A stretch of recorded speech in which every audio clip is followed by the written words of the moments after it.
Kita lanjutkan ibadah kita pada pagi hari ini, dan biar kita mempersiapkan hati kita masing-masing agar kiranya ibadah kita pada pagi hari ini adalah ibadah yang diberkati Tuhan. Mari kita naikkan pujian untuk memulai ibadah ini. Nanti saya persilakan Pak Sujoko untuk berdoa setelah pujian ini. Tiada yang seperti Engkau.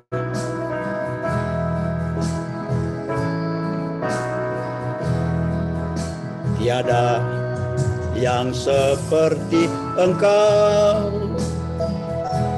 oh Yesus, Kau mengatasi semua. Seluruh alam di tangan-Mu,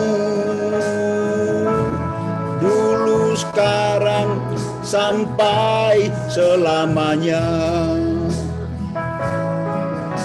Tiada kasih yang sempurna, oh Yesus, Kau mengasihiku. Tiada kasih yang seindah seperti kasih Yesus Tuhanku. Puji Kau, ku puji Kau, Allah yang berkuasa. Ku sembah Kau, Alfa dan Omega. Ku tinggikan Kau, Tuhan dan Rajaku. Ku puji. Katakan sekali lagi, tiada yang seperti Engkau. Haleluya. Tiada yang seperti Engkau, oh Yesus, Kau mengasihi semua. Seluruh alam di tangan-Mu, dulu, sekarang, sampai selamanya. Haleluya. Tiada kasih yang sempurna, oh Yesus, Kau mengasihiku. Tiada kasih yang sempurna seperti kasih Yesus Tuhanku. Ku puji Kau, puji.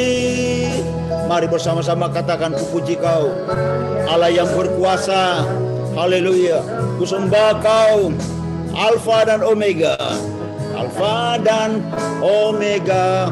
Ku tinggikan Kau, Tuhan dan Rajaku. Ku puji Tuhan dan Rajaku. Tuhan dan Rajaku, Tuhan dan Rajaku, ku puji. Haleluya.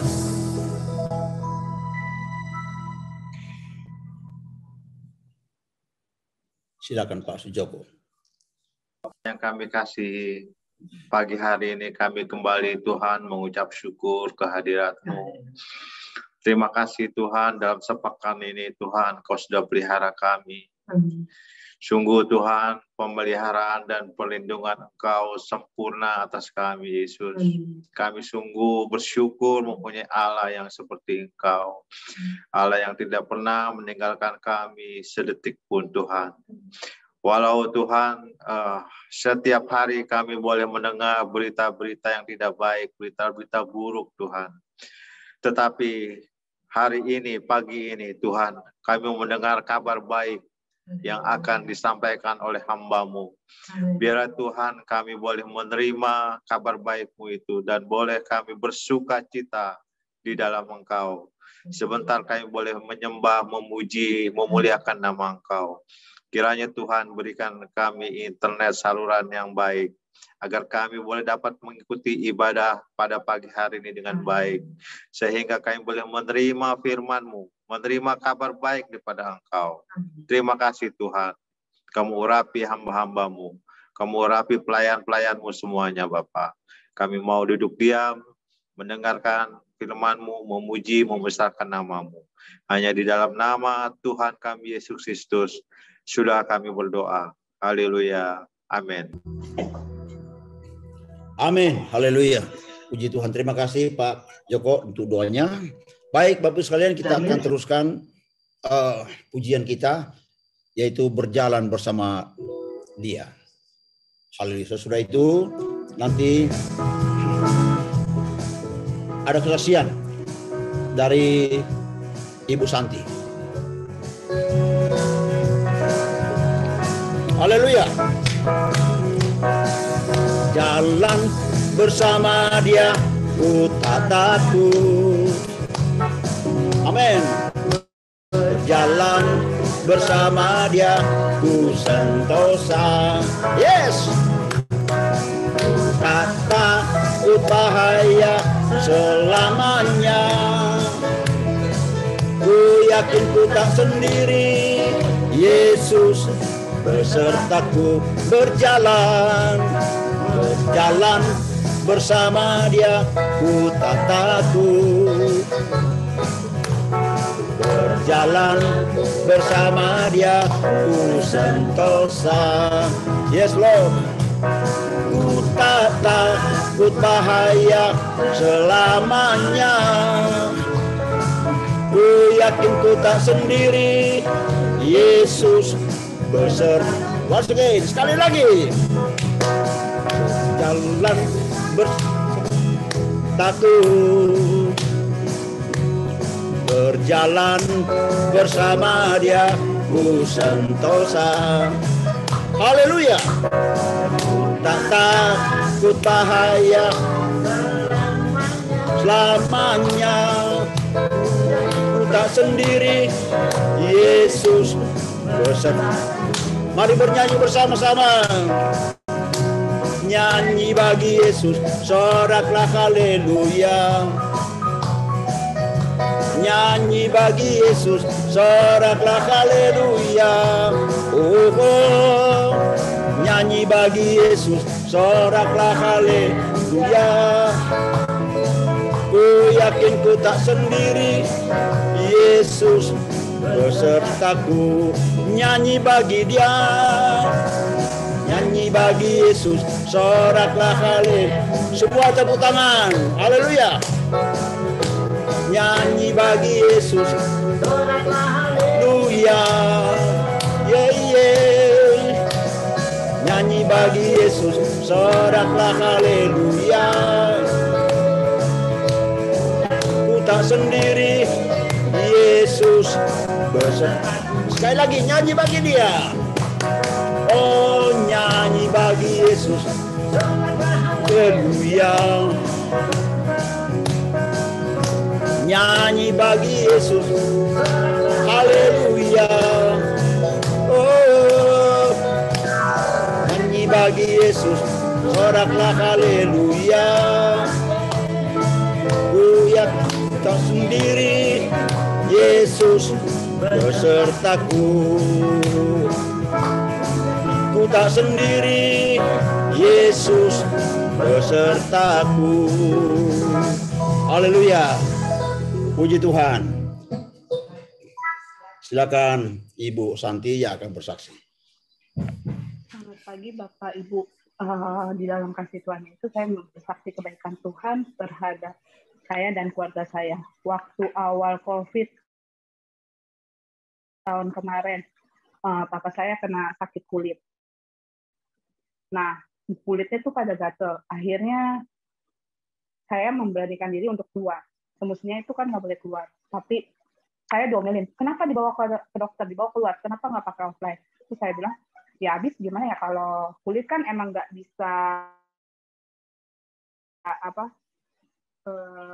nggak bisa lewat offline kan, harus dilihat apa sebabnya. Tapi sampai dokter semua bilang sakit kulit, apa sih maksudnya biasa, bukan eksim, dia apa kayak alergi. Tapi kita udah coba cek alergi, belum juga. Nah, akhirnya saya udah putus asa, saya udah kagak mau tahu dah urusan apa gitu. Saya udah pusing karena kan saya juga suami disuruh pindah dari rumah sama bosnya karena takut kena COVID. Akhirnya Desember suami saya pindah sampai Maret kejadian suami saya jatuh sakit. Saya ditelepon sama pegawai kantor. Bu, bisa nggak datang ke kantor? Kenapa? Alasannya supaya saya tidak panik kali ya. Pegawainya bilang, Bapak motornya rusak. Terus saya bilang, barusan saya telepon sama suami. Nggak kenapa-napa. Terus ya udah saya jemput. Masih penasaran hati di jalan, saya telepon lagi. Ada apa sih sebenarnya?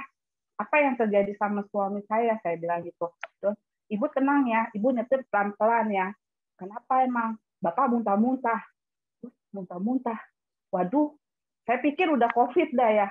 Gimana ya Tuhan?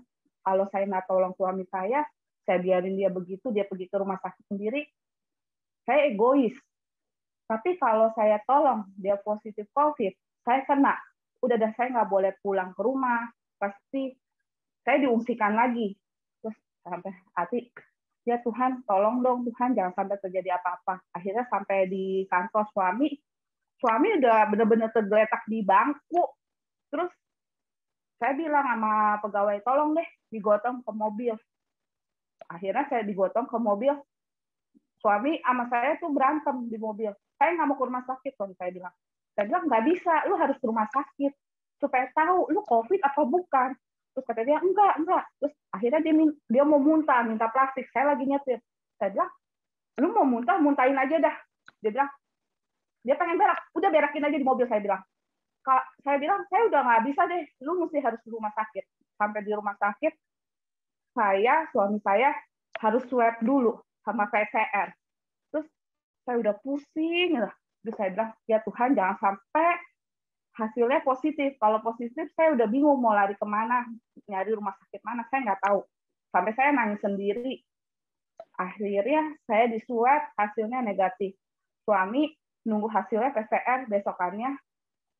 Tapi di rumah sakit itu harus diswab dulu supaya bisa masuk ke ruangan dokter ya. Ke ruangan rawat maksudnya. Diswab dulu hasilnya negatif, puji Tuhan. Nunggu hasil PCR-nya besok kan. Akhirnya dirawat sampai jam 12 malam saya mengurusin itu sendiri. Belum makan, belum minum, nggak ada yang nolongin saya, cuma nelfon. Gimana? Dan maksud saya, lu bukan nolongin, nanyanya gimana gitu loh. Terus sampai saya bilang, udah deh saya pulang, saya minta kunci apartemen. Sampai bos suami saya bilang, lu jangan pulang, lu tidur di jalanan. Ya Tuhan, masa saya tidur di jalanan di mobil? Gimana Tuhan? Terus saya ingat sama suami minta kunci apartemen. Akhirnya saya tidur di apartemen. Saya mengucap syukur banget hasilnya. Semua negatif selama COVID ini. Dan bulan Juni terjadi lagi sama anak saya. Saya udah wanti-wanti, Steven, jangan pergi, jangan ketemu sama temen dulu di GI. Terus saya bilang, jangan dulu kok, soalnya lagi COVID banget. Terus tapi, ini anak masih, Mama aja boleh pergi sama II ke rumah II. Masa Steven nggak boleh pergi? Akhirnya seminggu kemudian hari Sabtu, mamanya telepon saya. Ci, kenapa? Reksa deh anak lu habis ketemu anak saya. Kenapa? Anak saya positif. Waduh, pusing deh saya. Saya bilang, Pen, teman kamu positif. Gimana nih? Akhirnya kita swab, hasilnya negatif. Tapi ini anak masih nggak tenang artinya minta PCR. Udah deh, saya bilang, ya kok gimana ya PCR lagi kok. Iya mah. Akhirnya PCR, terus hasilnya besoknya saya nggak tidur tuh semalam. Ya Tuhan jangan sampai dia positif. Kalau positif itu di rumah ada 5 orang. Ada papa saya, ada mama saya. Saya bilang jangan sampai positif ya Tuhan. Saya minta tolong sama Tuhan. Terus besok paginya Steven jam 9 WA, Mah hasilnya negatif, puji Tuhan. Tuhan itu sangat baik sama saya dan keluarga. Itu aja. Terima kasih prosesnya Ibu Santi. Tuhan memberkati, Tuhan memelihara, melindungi orang-orang berharap dan bergantung kepada Tuhan. Baik Bapak Ibu sekalian, mari kita siapkan hati kita untuk mendengarkan firman Tuhan. Sebuah pujian yang sangat memberkati saya. Pujian kita sudah kenal bersama-sama. Di mana hari-hari ini dunia dan terutama Indonesia sedang dilanda oleh ketakutan. Tapi pujian ini berkata, tak usah aku takut, Allah menjagaku. Dia Yesus, Dia El Shaddai, Allah Maha Kuasa menjaga kita. Haleluya. Bersama-sama naikkan pujian ini.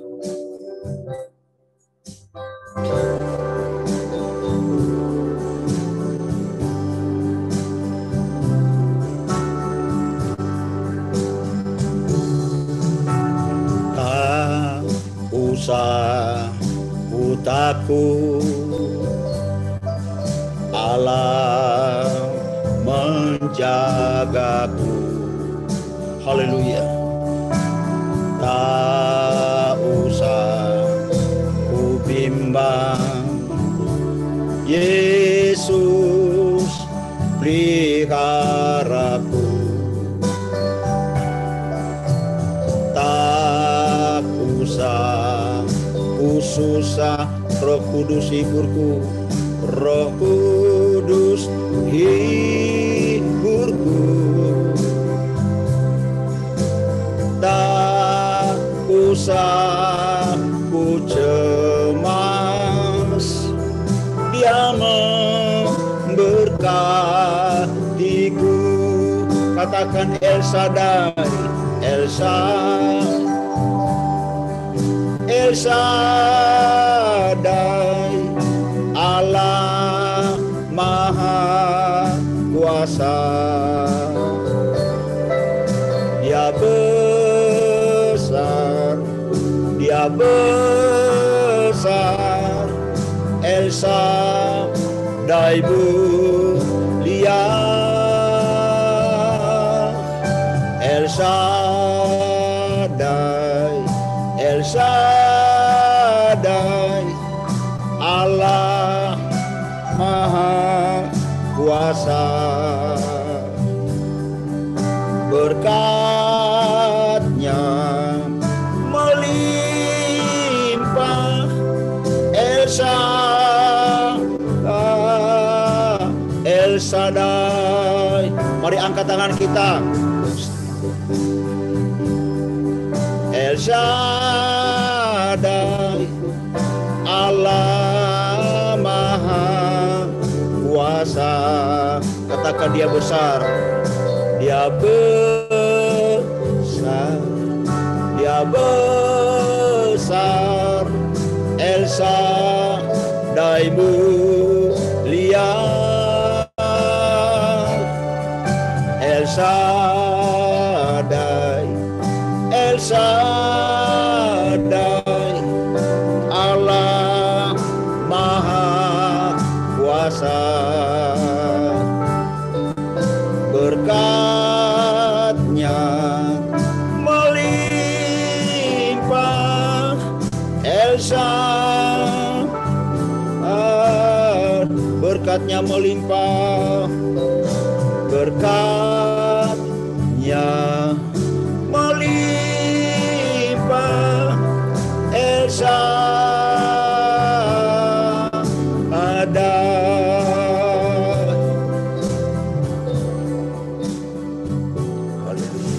Benar Tuhan, Engkaulah Allah El Shaddai, Allah yang berkuasa, Allah yang sanggup mengubah yang tidak mungkin menjadi mungkin.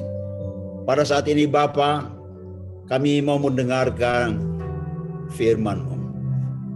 Roh Kudus, mari Engkau mengurapi setiap kami yang hadir di dalam Zoom ini. Roh Kudus menjamah kami semua, sehingga kami siap untuk mendengarkan firman-Mu. Terima kasih Bapa. Urapi hamba-Mu, Pendeta Yonatan yang akan menyampaikan sabda-Mu. Taruhkan perkataan-Mu ya Allah di bibir lidah hamba-Mu ini, sehingga yang keluar dari mulut hamba-Mu adalah kebenaran firman-Mu yang dapat memberi kekuatan, penghiburan, kemenangan bagi setiap jemaat yang mendengarkan firman-Mu. Terima kasih banyak Bapa. Tutup bungkus kami semua dengan kuasa darah-Mu ya Tuhan. Terpujilah nama-Mu, berbicara kepada kami sekalian. Kami siap untuk mendengarkan firman-Mu. Dalam nama Yesus kami berdoa. Amin. Saya persilakan Bapak Pendeta Yonatan.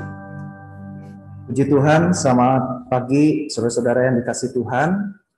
Dan tentunya kita bersyukur pada kesempatan saat ini kita boleh ada dipertemukan di dalam hadirat Tuhan. Sekalipun jarak memisahkan kita, tetapi kita percaya di dalam kasih dan kemurahan Tuhan kita boleh dipersatukan, kita tetap boleh diikat di dalam anugerah-Nya. Terima kasih buat kepercayaan yang telah diberikan oleh Tuhan melalui Ibu Gembala. Saya boleh berbagi berkat firman Tuhan kembali pada saat ini. Dan saya akan membagikan firman Tuhan sesuai dengan tema yang ada pada bulan ini, yaitu pembawa damai. Nah, saudara yang dikasihi Tuhan, bicara soal pembawa damai, di sini kita akan lihat terlebih dahulu ayat pokoknya. Matius 5 ayat yang ke-9 dikatakan, berbahagialah orang yang membawa damai, karena mereka akan disebut anak-anak Allah. Mengapa Tuhan sampai harus menyampaikan pesan ini, dan mengapa kita diajak, kita diperintahkan untuk menjadi pembawa damai? Nah, kita lihat di sini yang pertama, Bapa di sorga sendiri, Bapa kita yang di sorga disebut sebagai Allah damai sejahtera. Di dalam Ibrani 13 ayat yang ke-20. Dialah Allah damai sejahtera. Namanya diidentikan dengan damai sejahtera. Kita juga harus menjadi anak-anak damai sejahtera, anak-anak pembawa damai. Yesus Kristus juga dikenal sebagai Sang Damai. Di dalam Yesaya 9 ayat 6, dan demikian pula bukan hanya soal namanya saja, tetapi juga dalam tindakannya. Bukan hanya sekedar perkataan, tetapi dia membuktikan perkataannya. Bagaimana Allah sudah memperdamaikan kita, orang-orang berdosa dengan dirinya, melalui karya penebusan Yesus Kristus. Dengan demikian kita juga seharusnya sebagai anak-anak dari Sang Damai, anak-anak yang membawa damai, bukan cuma sebagai sebuah slogan, tetapi harus nyata dalam tindakan kita, harus nyata di dalam perbuatan kita, dalam perkataan kita sebagai orang-orang yang memperdamaikan. Lalu berikutnya dikatakan Allah memberikan damainya. Bukan cuma sekedar Allah sudah menyatakan perdamaian dengan kita, dia sudah tunjukkan bukti nyatanya, tetapi Allah memberikan kemampuan, Allah memberikan potensi rohaninya, untuk kita juga bisa dimampukan menjadi pembawa-pembawa damai. Bahkan selanjutnya, saudara, kalau saudara lihat di dalam 1 Timotius 3 ayat 2 dan 3, bicara soal pendamai atau pembawa damai, ada salah satu kriteria utama dari seorang penilik jemaat atau majelis jemaat, termasuk juga gembala di dalamnya. Dia haruslah seorang pendamai. Bisa dibayangkan kalau seorang pemimpin jemaat atau seorang majelis jemaat bukan pembawa damai tetapi pembawa rusuh, akan jadi apa gereja atau jemaat tersebut? Lalu kalau kita lihat juga dikatakan berbahagialah. Orang yang membawa damai dikatakan berbahagia, dalam bahasa Inggris blessed atau diberkati. Kenapa sampai diberkati? Apanya yang diberkati? Kita lihat terlebih dahulu di dalam Mazmur 34 ayat 13 sampai yang ke-15. Siapakah orang yang menyukai hidup? Kata menyukai hidup di sini artinya menikmati hidup atau mengalami hidup yang berarti, hidup yang bermakna. Yang mengingini umur panjang untuk menikmati yang baik, bukan cuma sekedar umur panjang, apa gunanya umur panjang tetapi hidupnya penuh dengan kesusahan, tetapi boleh menikmati hari-hari yang baik. Dikatakan, jagalah lidahmu terhadap yang jahat, dan bibirmu terhadap ucapan-ucapan yang menipu. Berikutnya, jauhilah yang jahat dan lakukanlah yang baik, carilah perdamaian, dan berusahalah mendapatkannya. Kata mendapatkan itu identik dengan seperti binatang buas yang sedang berburu, atau seperti seorang pencari harta karun. Jadi mencari perdamaian, untuk kita mendapatkan perdamaian, untuk kita menjadi seorang pendamai, itu memang dibutuhkan usaha. Dibutuhkan sebuah tindakan aktif, sebagaimana khotbah sebelumnya yang pernah disampaikan juga oleh Tante Herin. Ada tindakan aktif. Dan ada manfaatnya kalau kita menjadi pendamai, kalau kita menjadi pembawa damai, ada janji Tuhan, kita akan menikmati hidup. Dan menikmati hari-hari yang baik. Dan ini sejalan diucapkan juga di dalam suratan Petrus. Di dalam 1 Petrus 3 ayat 10 dan 11, kalimatnya kurang lebih sama. Siapa yang mau mencintai hidup dan mau melihat hari-hari yang baik, sekali lagi mencintai hidup itu artinya hidup yang berarti. Bukan hidup yang penuh dengan kekecewaan, keputusasaan, dan akhirnya orang menjadi depresi, tetapi hidup yang dijalani dengan penuh antusias. Mau melihat hari-hari yang baik, dia harus menjaga lidahnya. Ternyata memang bicara soal lidah, saudara-saudara, ini sangat erat kaitannya dengan soal pembawa damai. Bukankah banyak situasi damai menjadi rusuh, situasi damai menjadi kacau, karena orang tidak bisa menjaga lidahnya. Mungkin kalau zaman sekarang, di zaman era media sosial, bukan cuma menjaga lisan atau lidah, tapi harus menjaga jari. Karena banyak orang-orang nggak bisa menahan jarinya untuk menyebarkan berita-berita hoax, berita-berita yang kemudian bukannya menyatukan orang, tetapi justru membuat perpecahan. Dan tentu itu bukan yang Tuhan inginkan. Dan dikatakan kembali, ia harus menjauhi yang jahat, melakukan yang baik, ia harus mencari perdamaian dan berusaha mendapatkannya. Nah, selanjutnya dikatakan tentang membawa damai itu seperti apa sih bentuknya? Bagaimana sih karakteristik orang yang membawa damai? Kalau kita lihat, bicara tentang membawa damai, diambil dari katanya eirenepoios. Eirenepoios. Kata eirenepoios itu diambil dari dua kata, yaitu eirene dan poios. Poios itu artinya tindakan yang aktif, yang menghasilkan, yang mengerjakan, membuat.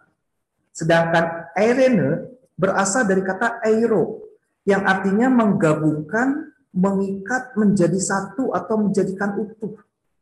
Dengan lain kata, pembawa damai itu artinya juga pembawa kesatuan. Pembawa damai juga artinya pembawa kerukunan. Yang menjaga keutuhan, menjadikan utuh, bukan yang memecah belah, bukan yang mengkotak-kotakan, bukan yang kemudian membuat terjadinya konflik, tetapi bisa menyelesaikan konflik. Lalu berikutnya kalau kita lihat juga, Yesus sudah memberikan teladan di dalam Efesus 2 ayat 14 ketika dikatakan dialah damai sejahtera kita. Kata damai sejahtera itu eirene. Dan dikaitkan dengan yang telah mempersatukan. Lalu di ayat 16 yang telah memperdamaikan.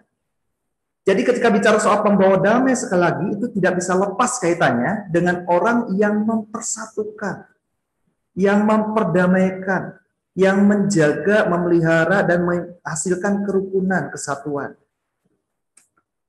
Adanya unity, kesatuan. Kesatuan yang ada harus berasal dari sesuatu yang sifatnya hakiki, yaitu kesatuan roh. Bukan hanya terlihat bersama-sama. Bisa saja orang terlihat bersama-sama, kumpul bersama-sama, belum tentu terjadi kesatuan roh. Belum tentu terjadi unity, belum tentu terjadi adanya ikatan damai sejahtera. Tetapi yang Tuhan mau, adanya kesatuan roh. Nah, seperti pagi hari ini, sekalipun kita sekali lagi terpisah oleh jarak, tetapi biarlah kita disatukan di dalam roh Tuhan. Kita diikat di dalam damai sejahtera Tuhan, di dalam kerukunan. Allah tidak menghendaki kekacauan, 1 Korintus 9, tetapi damai sejahtera. Allah tidak pernah menyebabkan dan Allah tidak mau terjadinya kekacauan di dalam jemaat. Kekacauan yang terjadi bukanlah tentunya perbuatan Allah. Sebab kenapa kalau kita lihat juga di dalam Roma 15 ayat 5 dan 6, Allah sumber ketekunan dan penghiburan mengaruniakan kerukunan. Yang Tuhan nyatakan, yang Tuhan ingin ada di dalam jemaat adalah kerukunan. Yang dia berikan, yang dia ingin jemaat boleh nyata dilihat oleh orang juga ada jemaat yang rukun. Sesuai dengan kehendak Kristus Yesus, kehendak Allah untuk kita hidup rukun. Satu hati, satu suara memuliakan Allah dan Bapa Tuhan kita. Kesatuan kerukunan jemaat akan menjadi kesaksian. Sebaliknya, perpecahan jemaat yang saling gontok-gontokan akan menjadi kesaksian yang buruk tentunya. Dan di ayat yang ke-7 dikatakan sebab itu terimalah satu akan yang lain, sama seperti Kristus juga telah menerima kita untuk kemuliaan Allah. Kembali Kristus menjadi teladannya. Nah, kita lihat di dalam kerukunan ada janji berkat. Tuhan mau kita menjadi pembawa damai, Tuhan mau kita menjadi orang yang menjaga kesatuan, membangun keutuhan, dari yang tadinya retak, yang tadinya mungkin terkotak-kotak, kemudian kita mau menyatukan bersama-sama di dalam ikatan damai sejahtera, ada berkat di dalamnya. Mazmur 133 bukan ayat yang asing lagi.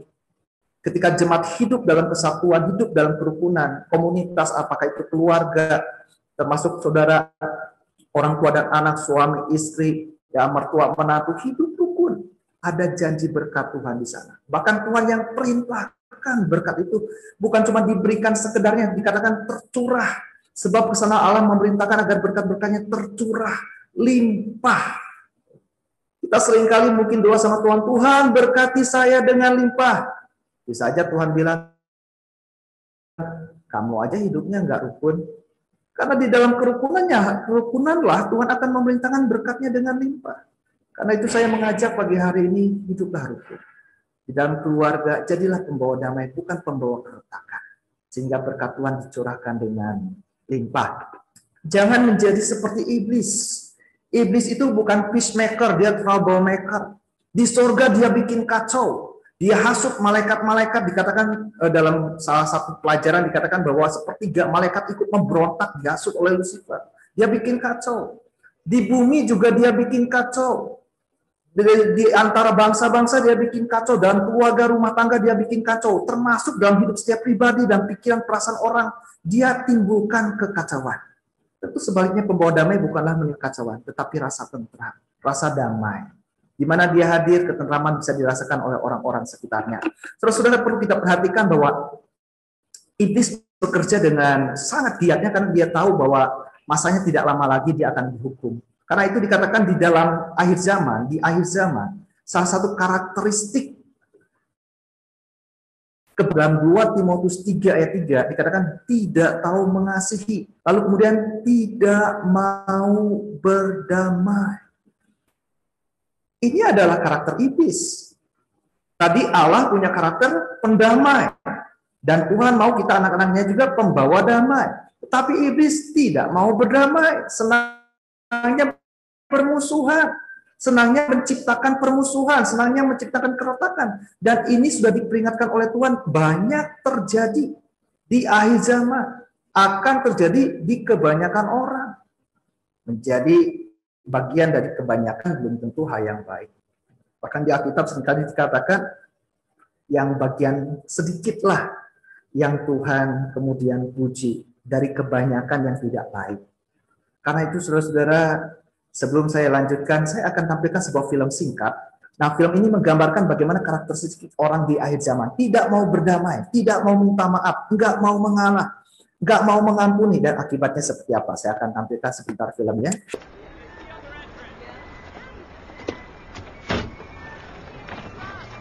Excuse me.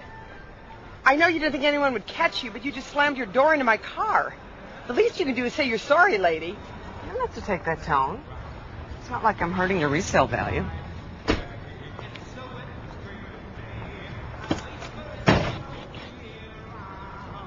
I'm sorry. See? Like that.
And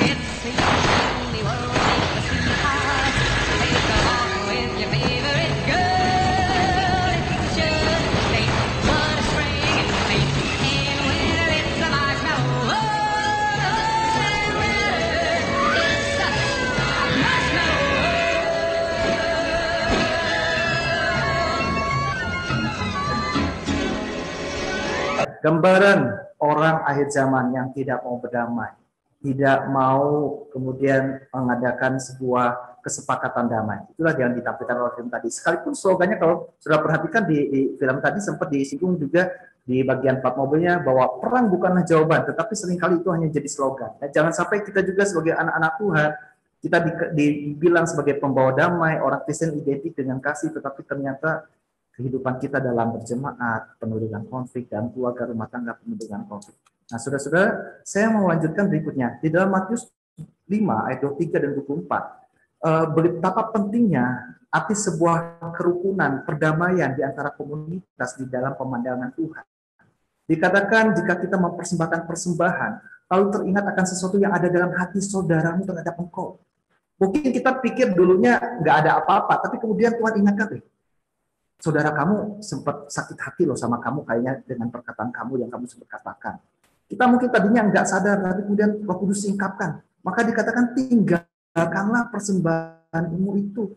Pergi berdamai dahulu. Itulah pembawa damai. Bukan cuma soal kita yang disakiti, kita mau mengampuni, tetapi saat kita menyakiti orang lain, kita juga mau berbaikan dan meminta maaf. Itulah pembawa damai.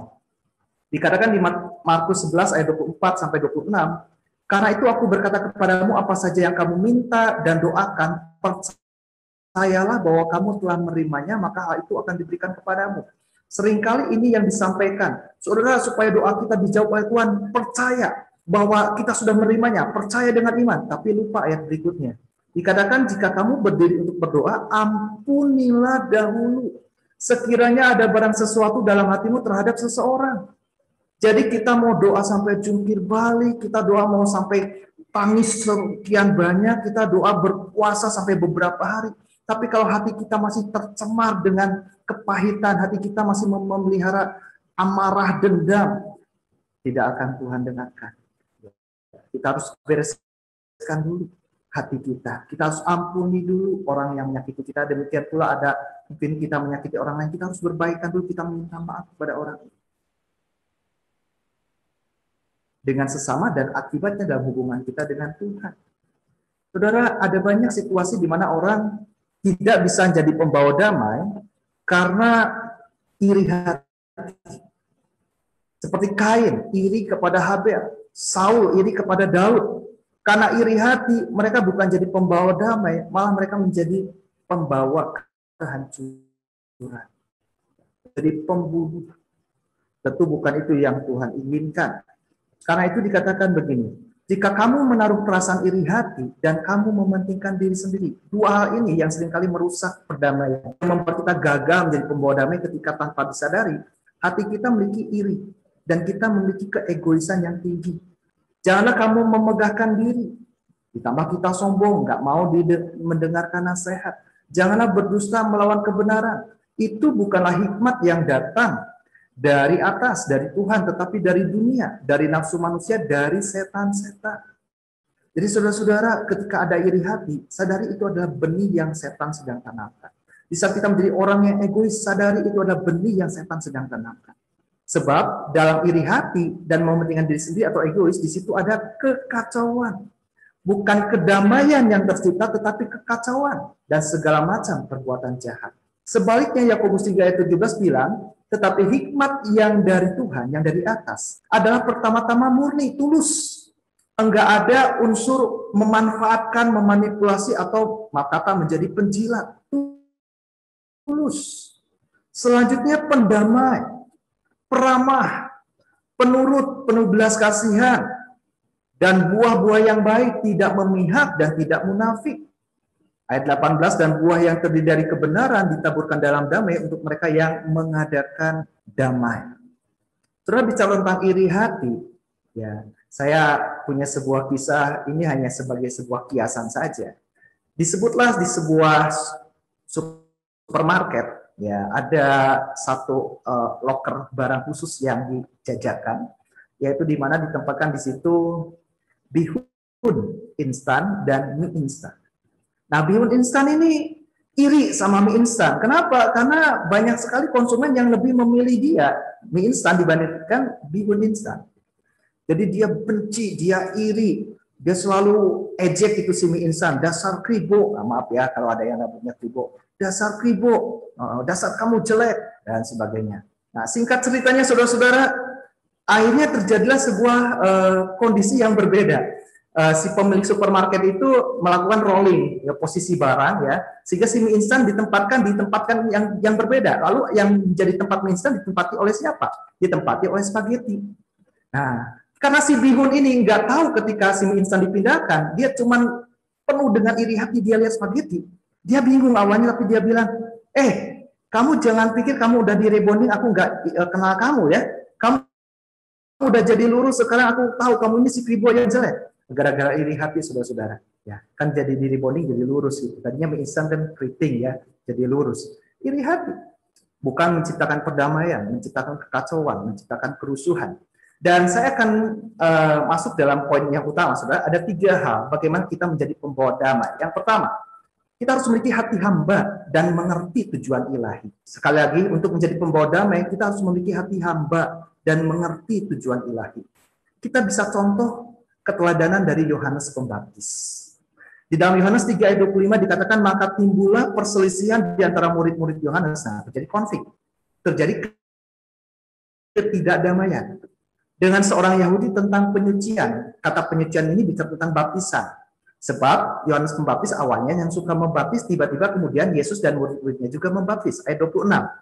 Lalu mereka datang kepada Yohanes dan berkata kepadanya, Rabi, orang yang bersama dengan engkau di seberang sungai Yordan dan yang tentang dia engkau telah memberi kesaksian, dia membaptis juga.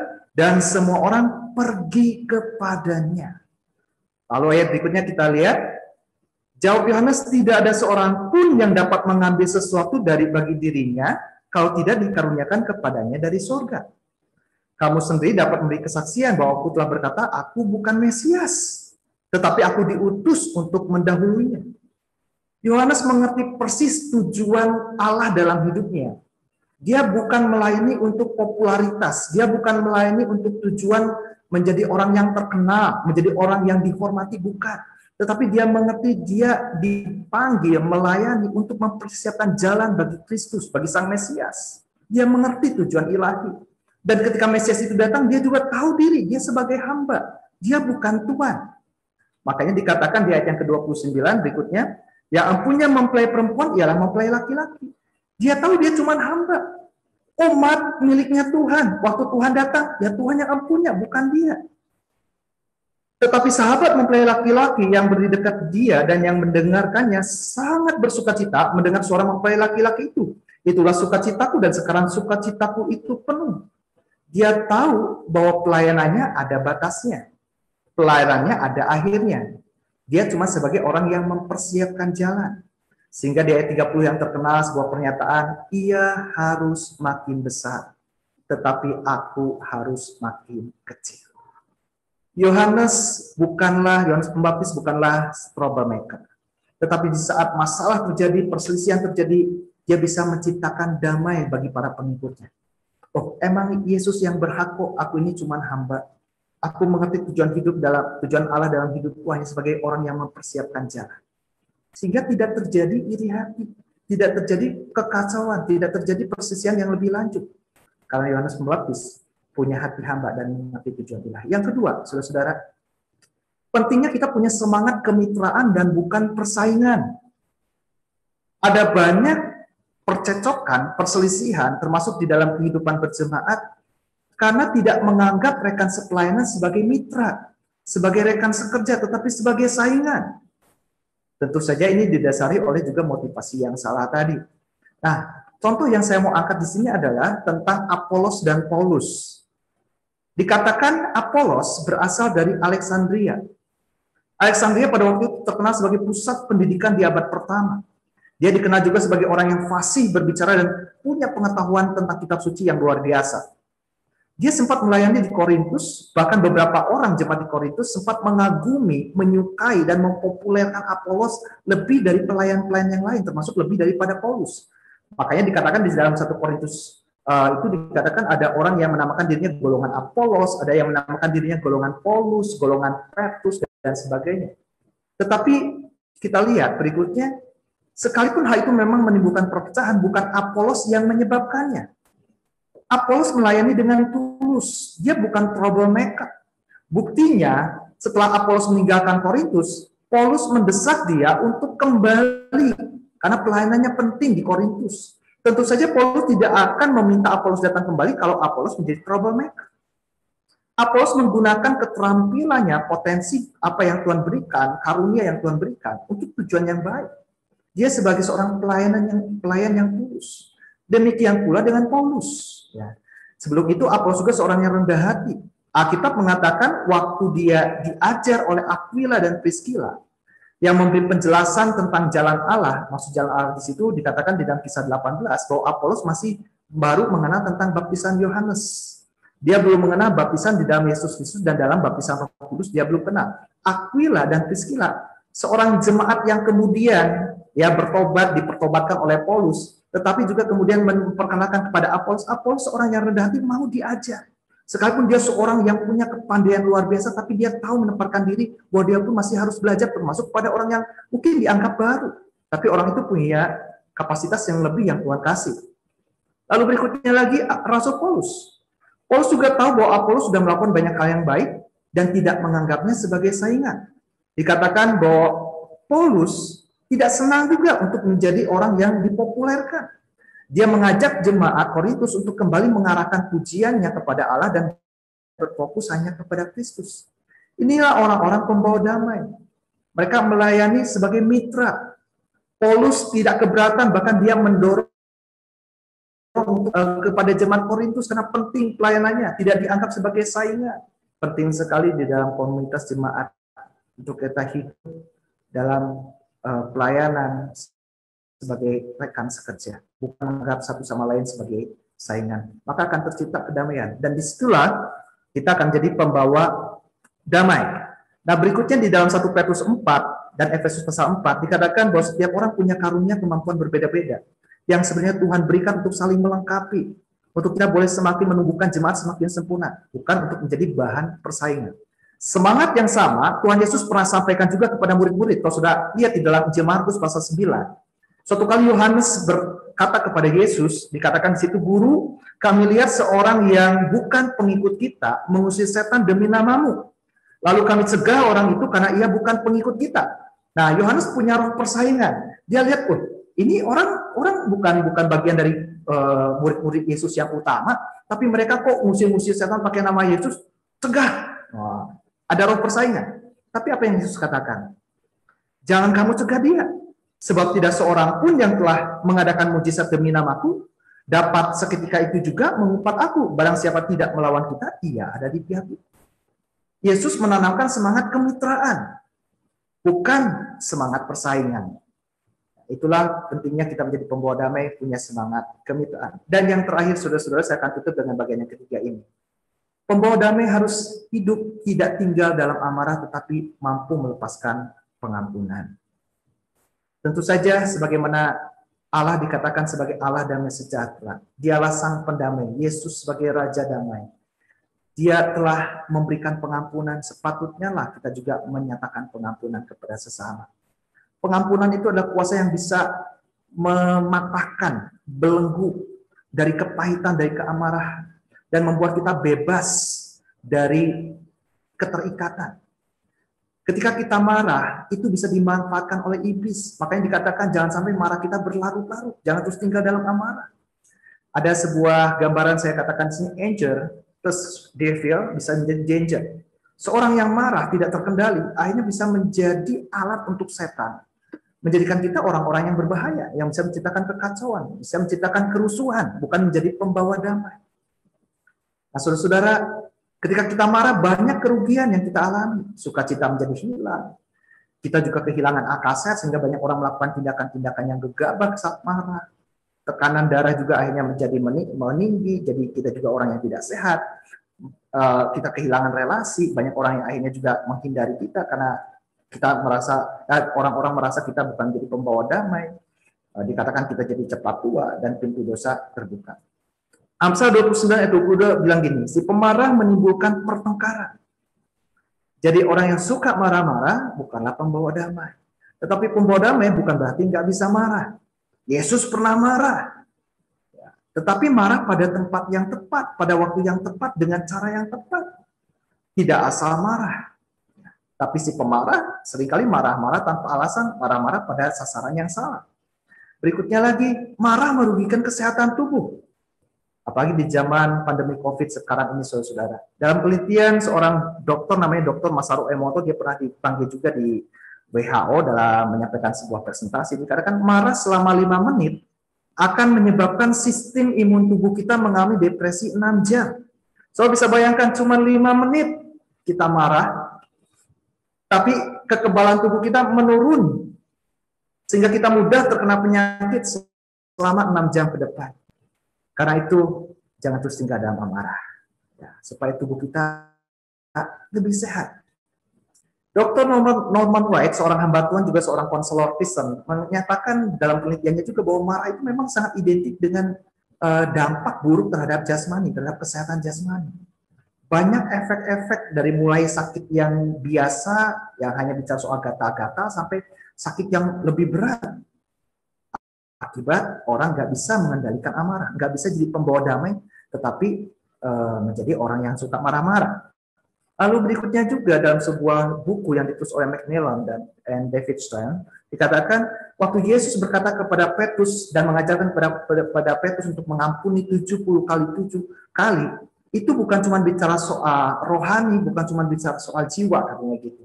Tetapi juga itu untuk kesehatan tubuh. Karena orang yang tidak bisa mengampuni, atau orang yang tidak mau mengampuni lebih tepatnya, itu juga beresiko mengalami berbagai banyak penyakit. So bisa lihat di situ dari penyakit yang urusannya urusan sepele sampai urusannya yang berbahaya untuk nyawa. Ya, akibat tidak mau mengampuni. Makanya dikatakan dalam Ibrani 12 ayat 14 dan 15 ketika Tuhan bilang, hiduplah damai. Ya, lewat penulis Ibrani Tuhan menyatakan berusahalah hidup damai. Lalu dikaitkan dengan jangan sampai tumbuh akar pahit. Jangan menjauhkan diri dari kasih karunia Allah. Jangan sampai kita meragukan dan akhirnya keluar dari perhatian kasih sayang Tuhan. Tetapi terus tinggallah percaya akan kasih sayang Tuhan. Sekalipun kita mengalami hal-hal yang mengecewakan, orang-orang melukai. Supaya apa? Supaya jangan tumbuh akar pahit yang menimbulkan trouble, kerusuhan. Dan akhirnya kita bukan jadi pembawa damai, tapi pembawa rusuh. Dalam ayat yang lain dikatakan, jangan balas kejahatan dengan kejahatan. Lakukan yang baik bagi semua orang. Bahkan sedapat-dapatnya kalau itu bergantung padamu, hiduplah dalam perdamaian. Ya, hiduplah dalam kerukunan. Buatlah damai. Jangan memelihara dendam, tapi peliharalah kerukunan. Saya akan tutup saudara-saudara dengan sebuah kisah. Beberapa mungkin saudara sudah tahu kisah ini ya, Corrie ten Boom. Dikatakan dia seseorang wanita yang punya pengaruh besar bagi dunia kekristenan. Kenapa dia punya pengaruh besar? Diawali dengan kisah di zaman Perang Dunia Kedua. Karena dia sempat tinggal bersama kedua orang tuanya dengan 3 orang saudara kandungnya. Ya, ada di situ Betsy, Nolly, dan saudara laki-lakinya William kalau nggak salah namanya. Ya, cukup berada ya secara ekonomi dan sangat berpengaruh. Bahkan William itu saudara laki-lakinya Corrie ten Boom itu menjadi seorang menteri juga di negaranya. Dan mereka pada waktu zaman Perang Dunia Kedua ketika sebuah pembantaian ya, yang dikenal dengan Holocaust kepada orang-orang Yahudi, keluarga ini banyak menyelamatkan orang-orang Yahudi karena mereka memiliki kasih Kristus. Mereka ingin juga menyelamatkan orang-orang yang dianggap tidak layak untuk dibunuh, kok maka mereka harus dibunuh, jadi diselamatkan. Akibatnya memang mereka akhirnya ditangkap, saudara-saudara. Ya. Mereka ditangkap, ayahnya Corrie ten Boom di usia 80 tahunan hanya selang 10 hari setelah ditangkap dimasukkan ke kamp konsentrasi lalu meninggal. Ya, bersyukur tadi ada abangnya dan juga salah satu kakak perempuannya yang paling dekat dengan dia yaitu Nolly bisa dibebaskan. Tetapi dia dengan kakaknya yang tertua yaitu Betsy tetap ada di kamp konsentrasi. Dan di kamp konsentrasi itu saudara bukan sesuatu yang enak tentunya, bukan sesuatu yang mudah untuk dijalani. Kalau dikenang kembali di rumahnya Corrie ten Boom ada jadi museum peristiwa Holocaust itu. Ya. Di sana ditampilkan bagaimana perempuan-perempuan yang ditangkap itu banyak mengalami pelecehan, hidup menderita, makanan tidak diberikan secukupnya, tetapi harus kerja keras dengan ekstra. Banyak di antara mereka yang kemudian mengalami penganiayaan, kekerasan, dan sebagainya. Bahkan banyak juga yang dihukum mati, saudara-saudara. Nah, tetapi yang menariknya adalah kenapa saya tampilkan Corrie ten Boom ini sebagai salah satu contoh teladan bicara tentang pengampunan. Ya. Betsy, kakak perempuannya yang tertua, juga mati di kamp konsentrasi itu dengan kondisi yang cukup tragis. Ya. Dia disiksa, dia mengalami penganiayaan dan tidak diberikan makanan yang cukup dan akhirnya meninggal. Jadi Corrie ten Boom ini sempat benci, marah, sempat pahit hatinya. Tapi kemudian kasih Kristus menjamah dia mau belajar mengampuni. Sampai suatu kali pengampunan itu enggak cuma bicara soal kata-kata. Tuhan juga kadang-kadang menuntut kita menyatakan itu. Waktu dia kemudian tiba di sebuah gereja di Jerman ketika Perang Dunia sudah usai, dia berbicara tentang pengampunan, dia bicara tentang pengampunan. Tanpa dia selesai berkhotbah, selesai ibadah, waktu dia berdiri di depan pintu gereja, yang menghampiri dia bilang, aku sudah mendengar tentang pengampunan yang kau sampaikan. Engkau masih kenal akan aku? Lalu Corrie ten Boom mengingat-ingat, ternyata orang itu adalah salah satu tentara Nazi yang pernah melakukan tindakan biadab terhadap kakak perempuannya.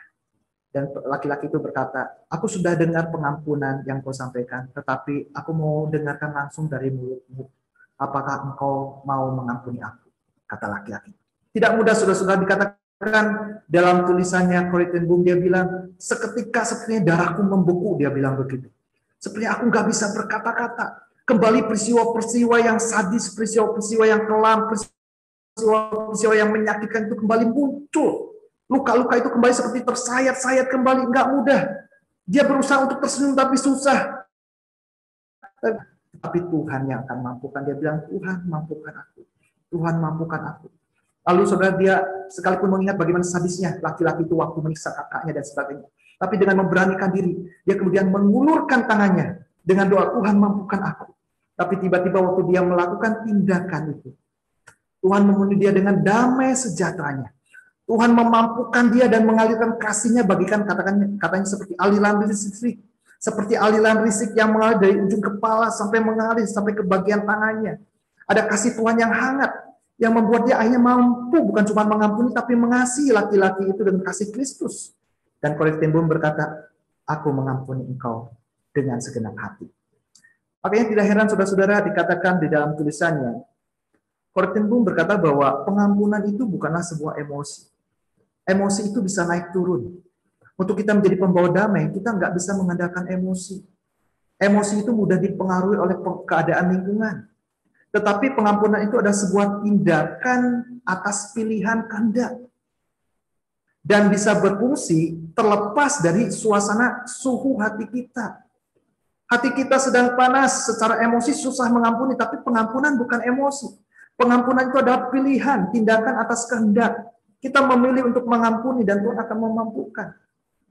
Jadilah orang-orang yang mau membawa damai dengan memberikan pengampunan. Jadilah orang-orang Kristen termostat, dikatakan bukan termometer. Tadi ada istilah yang dikatakan oleh Corrie ten Boom, ya, temperature of the heart. Dikatakan bahwa seringkali orang dipengaruhi oleh suasana hatinya, tetapi jadilah termostat, jangan jadi termometer. Termometer itu dipengaruhi oleh keadaan lingkungan. Waktu situasi panas kita ikut panas, situasi adem kita adem. Tetapi termostat tetap adem di tengah situasi yang panas, tetap sejuk di situasi yang sedang penuh dengan amarah. Itulah orang Kristen pembawa damai. Dan ketika orang Kristen jadi pembawa damai, dia betul-betul berfungsi sebagai garam. Makanya sebagai ayat terakhir dikatakan begini, garam memang baik, tetapi jika garam menjadi hambar, dengan apakah kamu mengasingkannya? Hendaklah kamu selalu mempunyai garam, artinya mempunyai pengaruh yang bisa menetralisir, sebuah pengaruh yang baik yang bisa mendamaikan, dan selalu hidup berdamai yang seorang dengan yang lain.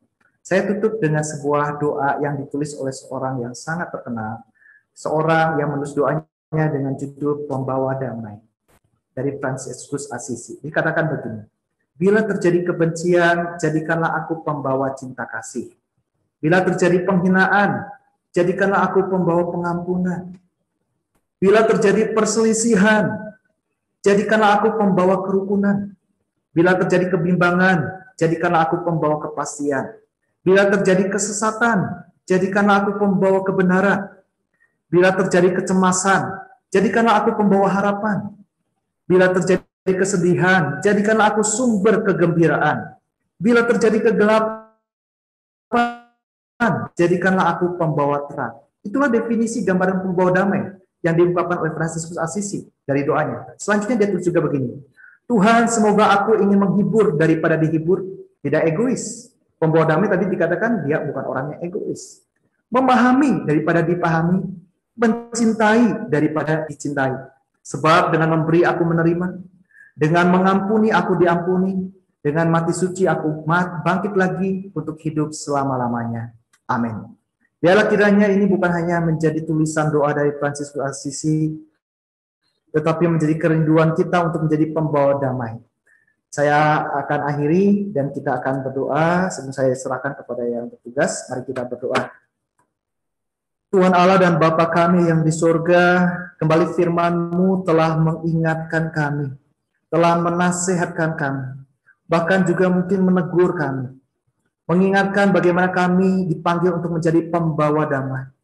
Betapa seringkali kami tidak menyadari lewat perkataan kami, lewat perbuatan kami, bukanlah kami jadi pembawa damai, tetapi menjadi pembawa keonaran, pembawa kerotakan, pembawa luka, pembawa kepahitan. Tetapi firman-Mu kembali menasihatkan kami, untuk kami memiliki hati hamba, untuk mengerti tujuan Allah dalam hidup kami, untuk kami menjadi pembawa damai, tidak mencari popularitas, tapi semuanya untuk kemuliaan nama Tuhan, sehingga tidak ada rasa iri, tetapi kami menjadikan satu dengan yang lain sebagai mitra sekerja, sebagai keluarga Allah, tidak menjadikan sebagai saingan, sehingga timbul iri hati. Demikian pula Tuhan, ketika kami hidup berkomunitas, memang ada kalanya terjadi gesekan, terjadi kesalahpahaman, bahkan tidak jarang juga mungkin ada orang-orang yang melukai, menyakiti, bahkan membuat kondisi yang pahit dalam hidup kami.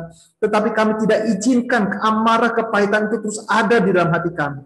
Tetapi biarlah kasih Kristus boleh limpah, memulihkan, membebat hati kami yang terluka. Siapapun orang-orang yang pernah melukai kami, menyakiti kami, saat ini di dalam nama Tuhan Yesus Kristus, kami lepaskan pengampunan, kami mau jadi pembawa damai, sehingga hidup kami juga boleh sejahtera di dalam Tuhan, diberkati oleh Tuhan.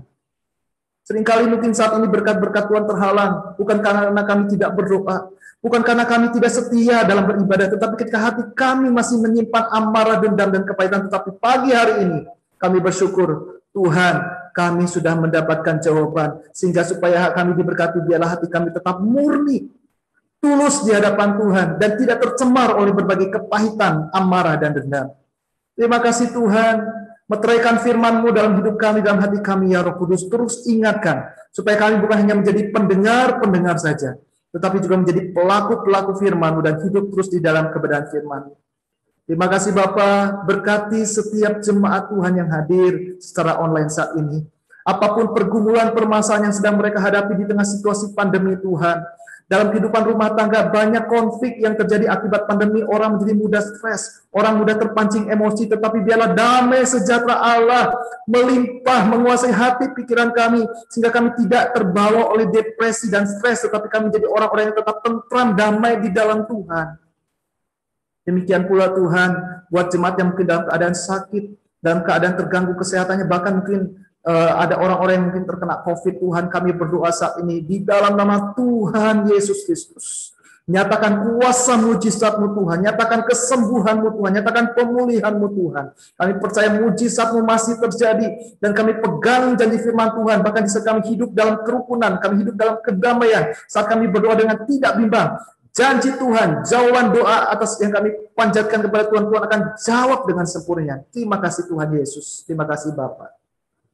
Berkati Tuhan Tante Melani sebagai Ibu Gembala dalam berbagai tugas dan berbagai tanggung jawab dan berbagai persoalan yang harus dihadapi. Berikan kesehatan yang prima, berikan kesehatan yang maksimal. Tuhan, limpahkan belas kasihan, anugerah-Mu, kasih karunia-Mu Tuhan, sehingga Tante Melani boleh dimampukan oleh Tuhan menjalani semuanya di dalam kemurahan dan anugerah Tuhan. Terima kasih Bapak. Kami peralaskan doa kami dengan ucapan syukur di dalam nama Tuhan Yesus Kristus. Haleluya.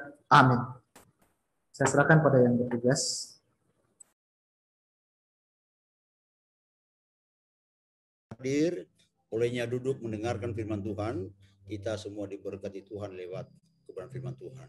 Puji Tuhan. Untuk itu kita akan dengarkan pengumuman dari Bapak Gunadi. Silakan Pak Gunadi. Terima kasih Pak Hendrik. Selamat pagi saudara-saudara kasih. Ada beberapa pengumuman yang mau saya sampaikan pada pagi hari ini. Yang pertama, minggu depan kita masih bertemu kembali dalam ibadah. Yang pertama adalah doa Beston jam 8.15, dilanjutkan dengan ibadah jam 9. Kami mengundang saudara-saudara yang ada waktu mungkin bisa ikut bersama-sama dalam ibadah doa Beston. Selanjutnya untuk saudara yang ingin didoakan atau ingin memberikan kesaksian atau menyampaikan kesaksian dapat menghubungi Ibu Fungling atau Ibu Lingling nomor handphone yang tertera. Mohon informasi disampaikan paling lambat hari Sabtu. Dan selanjutnya seperti biasa setiap hari Minggu jam 9.15 tadi juga kita sudah melakukan itu ada ibadah online via YouTube yang bisa diakses melalui link yang ada tertera. Untuk saudara-saudara yang punya anak-anak bisa menghubungi Ibu Henny atau Ibu Sandy untuk mendapatkan link dari YouTube tersebut. Selanjutnya untuk adik-adik yang berusia kelas 5 sampai kelas 9, PDAMS juga mengundang untuk ibadah Zoom yang diadakan setiap hari Jumat jam 7 malam. Nanti tanggal 23 Juli juga ada ibadah. Untuk informasi mengenai link atau invitation-nya bisa menghubungi Ibu Sandy atau Ibu Mary di nomor handphone yang tertera. Selanjutnya untuk dewasa muda juga PDAMS mengadakan ibadah youth melalui Zoom setiap hari Sabtu jam 7:30 malam. Nanti tanggal 24 Juli kita juga bertemu kembali dalam ibadah melalui Zoom. Ibadah dipimpin langsung oleh Bapak Pendeta Nemo Bahari. Untuk informasi lebih lanjut bisa menghubungi Ibu Fungling atau Ibu Lingling di nomor handphone yang tertera.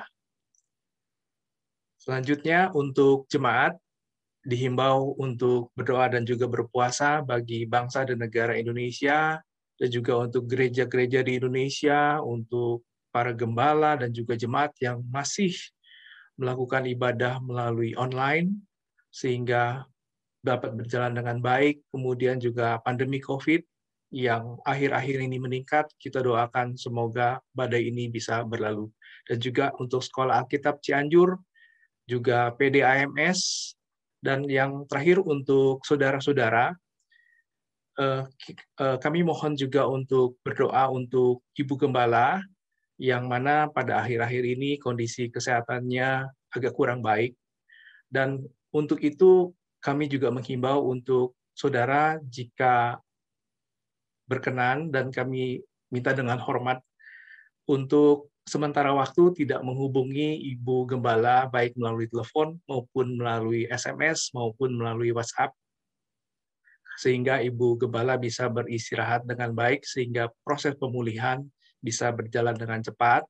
Dan untuk sementara waktu saudara-saudara yang ingin menanyakan informasi mengenai Ibu Gembala bisa menghubungi langsung Bapak Luki sebagai Wakil Gembala. Informasi kami jamin akan valid dari Bapak Luki. Dan selanjutnya untuk bulan Juli, seperti kita ketahui tema yang disampaikan oleh Ibu Gembala adalah Pembawa Damai. Semoga tema khotbah untuk bulan Juli ini bisa menjadi rema, menjadi kekuatan, dan juga menjadi penghiburan pribadi lepas pribadi. Dan terakhir, untuk saudara yang ingin memberikan kolekte, bisa mentransfer langsung kolekte saudara-saudara ke rekening Yayasan Kabar Baik Cianjur di nomor BCA yang tertera. Sekian pengumuman, Tuhan Yesus memberkati. Puji Tuhan. Terima kasih Pak Gunadi untuk pengumumannya. Baik, jemaat sekalian, kita akan selesaikan ibadah kita pada pagi hari ini, dan sebelum Roy menutup kita dalam doa berkat, kita naikkan pujian Tuhan Yesus setia.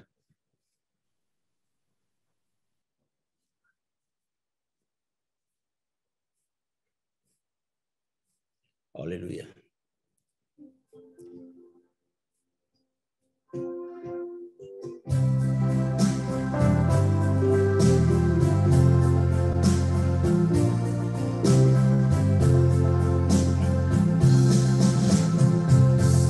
Tuhan Yesus setia,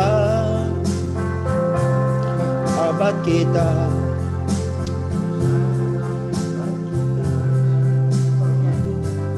Dalam segala susahku, selalu menghiburku. Mengerti bahasa tetesan air mata, waktu badai mengamuk dan gelombang menyerang, Tuhan Yesus setia. Katakan sekali lagi, Tuhan Yesus setia. Tuhan Yesus setia. Dia sahabat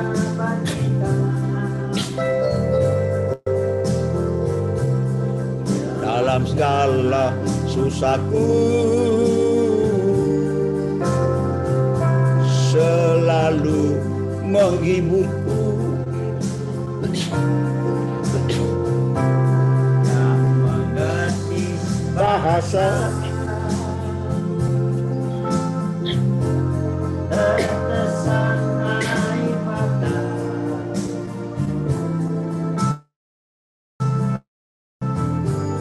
waktu badai mengamuk dan gelombang menyerang, Tuhan Yesus setia. Waktu badai mengamuk dan gelombang menyerang, Tuhan Yesus setia. Waktu badai mengamuk, waktu badai mengamuk dan gelombang menyerang, Tuhan Yesus setia.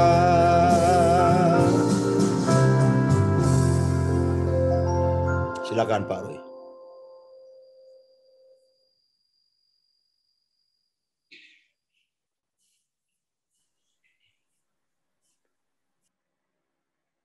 Segala pujian dan hormat bagi Bapa di surga, di dalam nama Tuhan Yesus sebagai junjungan hidup kami. Pada pagi hari ini, semua kami bersyukur dan berterima kasih kepada Tuhan atas berjalannya ibadah Jum kami. Tuhan sudah memberkati dari awal, pertengahan, sampai akhirnya. Terima kasih Tuhan, ada pujian, ada kesaksian, dan terutama firman Tuhan yang sudah disampaikan oleh hamba-Mu menjadi berkat bagi kami. Semua kami dikuatkan, semua kami disembuhkan, semua kami diteguhkan, dan semua kami diarahkan agar kami betul-betul menjadi pembawa berkat, menjadi pembawa damai dimanapun kami berada. Terima kasih Tuhan, biarlah hati kami hari ini penuh dengan limpah syukur kepada Tuhan atas berjalannya ibadah kami. Terima kasih dan kami berdoa buat ibadah-ibadah selanjutnya. Kiranya Tuhanlah yang memberkati dan setiap hati dari umat-Mu terus rindu mencari, memuliakan, beribadah kepadamu. Karena inilah jalan satu-satunya yang kami bisa lakukan ketika kami ada di rumah Tuhan. Ketika kami beribadah kepada Tuhan, Engkau memberikan ketenangan dan damai sejahtera yang melimpah di dalam setiap hati kami. Terima kasih Tuhan, terpujilah nama-Mu. Dan kami berdoa dan bersyukur pada hari ini, di antara dari umat-Mu atau yang mendengarkan pada hari ini, jikalau ada ya Tuhan yang punya pergumulan, kami percaya, yang menghadapi persoalan, kami yakin kepadamu, Engkau yang menjadi jalan keluar dan sudah memberikan jawaban dan membuka jalan buat mereka. Terpujilah nama-Mu, terpujilah Engkau dari kekal sampai selama-lamanya. Dan sekarang ya Tuhan, kami berdoa yang juga Tuhan buat orang-orang yang saat ini mengalami kelemahan tubuh. Kami percaya kepada Tuhan. Engkau penyembuh, Engkau adalah tabib di atas segala tabib. Engkaulah yang menyempurnakan, Engkaulah yang memulihkannya. Dan secara khusus kami berdoa buat Ibu Gembala, Ibu Pendeta Melani Awandatu ya Tuhan. Dan hari ini saya minta kepada semua jemaat, angkatlah tanganmu. Dan saat ini ada Ibu Gembala di kota Cianjur. Hari ini kita percaya di tempat kita masing-masing, kita berdoa dan kita arahkan tangan kita. Dan kita percaya bahwa ketika kita angkat tangan, maka Tuhan turun tangan memulihkan kesehatan daripada Ibu Gembala. Haleluya, haleluya, haleluya. Hari ini kami seia dan sekata. Dengan iman kami berkata, saat ini kami berdoa secara khusus buat Ibu Gembala. Apapun yang saat ini dialami, kelemahan di dalam tubuhnya, kami percaya Tuhan, Engkaulah yang memulihkan, Engkau yang menyembuhkan dengan sempurna, tangan-Mu yang punya kuasa itu. Maka hari ini semua kami, anak-anak-Mu, sepakat dan seia sekata memohon. Dengan iman kami berkata, dalam nama Tuhan Yesus Kristus, Ibu Gembala, Ibu Pendeta Melani Awandatu, hari ini, saat ini juga mendapat kekuatan, mendapat pemulihan dari Tuhan Yesus Kristus. Dalam nama Tuhan Yesus, Ibu kami sudah sembuh, Ibu kami sudah pulih, karena keyakinan kami, karena mujizat-Mu, karena pertolongan-Mu yang luar biasa itu. Terima kasih Tuhan, terima kasih. Kami percaya Engkau Tuhan yang ajaib, yang luar biasa itu, sudah mengabulkan dan mendengarkan doa kami. Dan selanjutnya, ketika hari-hari selanjutnya, apabila ibu ini dicek kesehatannya, dokter menyatakan betul-betul sudah sehat dan sudah seperti sedia kala dan kembali melayani pekerjaan-Mu. Terima kasih Bapa, terpujilah Engkau. Engkau Bapa yang baik, yang mengasihi kami, karena hamba-Mu masih dibutuhkan di ladang pekerjaan-Mu. Masih banyak pekerjaan, pelayanan yang akan dilayani Tuhan. Kami percaya semua dijalani, semua dilayani dengan baik, dengan kekuatan dan hikmat daripada Tuhan. Terima kasih, terpujilah Engkau. Sungguh kami percaya Engkau Tuhan yang mendengar. Terima kasih Bapa. Demikian juga pergumulan setiap rumah tangga kami masing-masing. Kami percaya firman-Mu sudah memberikan jawaban bagi kami. Kalau kami mau dan kami wajib untuk datang menjadi pembawa damai, dan kami berdamai dengan diri kami, berdamai dengan sesama kami, berdamai dengan Tuhan, maka berkat Tuhan melimpah bagi kami. Tidak ada di antara kami yang sakit-sakitan, tidak ada di antara kami yang lemah. Semua kami kuat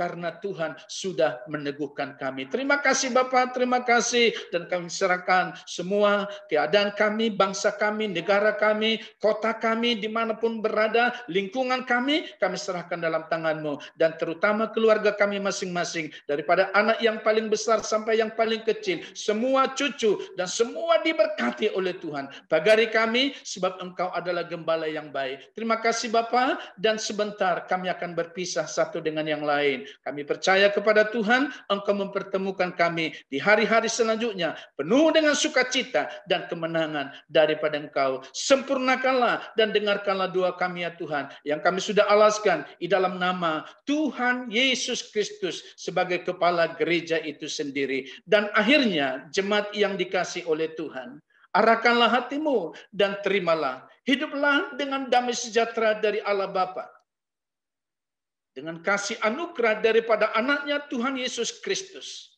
dan oleh pertolongan dan penghiburan dari kuat kuasa Roh Kudus, menyertai menjagai kita, memelihara kita, mulai hari ini sampai Maranatha, Tuhan Yesus datang kembali.